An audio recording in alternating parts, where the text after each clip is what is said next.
एक दिन जब अकबर और बीरबल चर्चा कर रहे थे, बीरबल ने अकबर के हास्य की भावना के बारे में एक हानिरहित टिप्पणी की। लेकिन बादशाह अकबर बुरे मूड में थे और उन्होंने इस टिप्पणी को बहुत बुरा माना। उन्होंने अपने दरबारी विदूषक, मित्र और विश्वास पात्र बीरबल को न केवल महल छोड़ने के लिए कहा, बल्कि आगरा शहर की दीवारें भी छोड़ने के लिए कहा। निर्वासित किए जाने से बीरबल को बहुत दुख हुआ।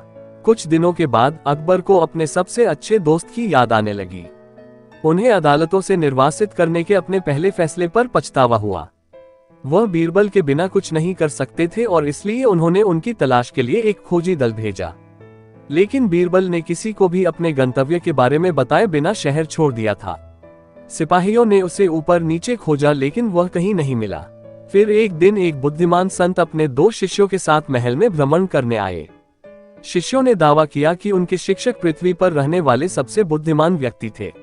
चूंकि अकबर को बीरबल की बहुत याद आ रही थी, इसलिए उन्होंने सोचा कि एक बुद्धिमान व्यक्ति का होना अच्छा रहेगा जो उन्हें अपने साथ रख सके। लेकिन उसने फैसला किया कि वह पहले पवित्र व्यक्ति की बुद्धि की परीक्षा लेगा। संत की चमकदार आंखें, घनी दाढ़ी और लंबे बाल थे। अगले दिन जब वे दरबार में आए तो अकबर ने पवित्र व्यक्ति को सूचित किया कि चूंकि वह पृथ्वी पर सबसे बुद्धिमान व्यक्ति है, इसलिए वह उसकी परीक्षा लेना चाहता है।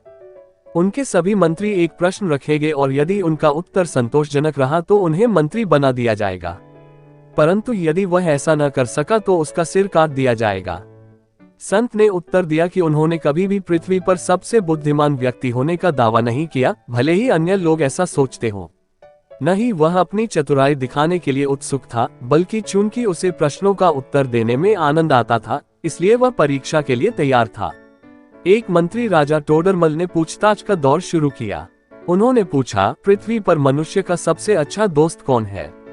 जिस पर बुद्धिमान संत ने उत्तर दिया, उनकी अपनी अच्छी समझ। आगे फैजी ने पूछा कि पृथ्वी पर सबसे श्रेष्ठ चीज कौन सी है?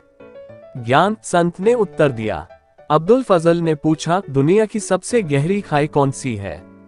और संत का उत्तर था, एक महिला का हृदय। वह कौन सी चीज है जो खो जाने के बाद दोबारा नहीं मिलती? दूसरे दरबारी से पूछा तो जो उत्तर मिला वह था, जीवन। दरबारी संगीतकार तानसेन ने पूछा, संगीत में अमर क्या है? बुद्धिमान संत ने उत्तर दिया कि ये नोट्स थे। और फिर उन्होंने पूछा, रात के समय सबसे मधुर और सबसे सुरीली आवाज कौन सी होती है? और उसे जो उत्तर मिला वह था, वह आवाज जो ईश्वर से प्रार्थना करती है। जयपुर के महाराज मानसिंह, जो महल में अतिथि थे, ने पूछा, हवा से भी अधिक तेज गति से क्या चलता है? संत ने उत्तर दिया कि यह मनुष्य का विचार था। फिर उन्होंने पूछा, पृथ्वी पर सबसे प्यारी चीज कौन सी थी? और संत ने कहा कि यह एक बच्चे की मुस्कान थी। बादशाह अकबर और उनके सभी दरबारी उनके उत्तरों से बहुत प्रभावित हुए, लेकिन वे स्वयं संत की परीक्षा लेना चाहते थे। सबसे पहले उन्होंने पूछा कि एक राज्य पर शासन करने के लिए क्या आवश्यकताएं हैं, जिसके लिए उन्हें चतुराई का उत्तर दिया गया। फिर उसने पूछा कि राजा का सबसे बड़ा शत्रु कौन सा है? संत ने उत्तर दिया कि यह स्वार्थ था।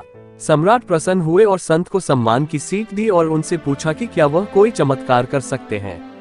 संत ने कहा कि राजा जिस भी व्यक्ति से मिलना चाहे वह उसे प्रकट कर सकता है। अकबर बहुत रोमांचित हुए और उन्होंने तुरंत अपने मंत्री और सबसे अच्छे दोस्त बीरबल से मिलने के लिए कहा। संत ने अन्य दरबारियों को आश्चर्यचकित करते हुए अपनी कृत्रिम दाढ़ी और बाल उतार दिए। अकबर स्तब्ध रह गया और उसे अपनी आंखों पर विश्वास नहीं हुआ। वह संत को गले लगाने के लिए नीचे उतरा, क्योंकि वह कोई और नहीं बल्कि बीरबल था।